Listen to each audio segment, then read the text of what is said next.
Vijana wa Karagwe pamoja na wanakaragwe hawa, naomba nikushukuru kwa kuniamini. Ulinipa majukumu mbalimbali, ulinipa majukumu ya kusaidia kama waziri wa habari, utamaduni, sanaa na michezo. Baadaye ukanipa majukumu ya kusaidia kama waziri wa nchi, ofisi ya Rais TAMISEMI. Baadaye ukanipa majukumu ya kusaidia kama waziri wa ulinzi na jeshi la kujenga taifa. Baadaye ukanipa majukumu ya kusaidia kama waziri wa ujenzi, na hivi sasa ikakupendeza ukanipa jukumu la kusaidia kama waziri wa mambo ya ndani ya nchi.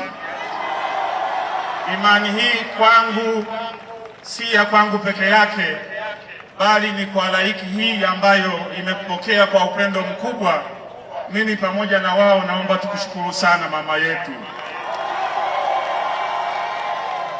Mheshimiwa Rais, naomba niwahakishie wanakaragwe, wanakagera pamoja na Watanzania wote, tangu umenipa jukumu la kusaidia kama waziri wa mambo ya ndani ya nchi, vyombo vya ulinzi na usalama ambavyo viko chini ya Wizara ya Mambo ya Ndani ya Nchi wanaendelea kufanya kazi kwa weledi, wako timamu kwa kushirikiana na vyombo vingine vya usalama kuhakikisha amani Tanzania inaendelea kutamalaki, na hakutakuwa na mtu yeyote atakayethubutu kuandamana Oktoba 29 atakutana na kisiki.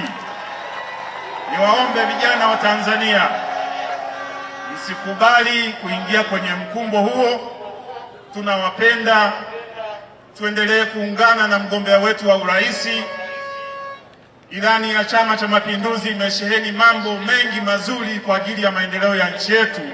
Niwaombe vijana wote wa Karagwe, Kagera na Watanzania, tuungane na jemedari wetu Dr. Samia Suluhu Hassan katika kujenga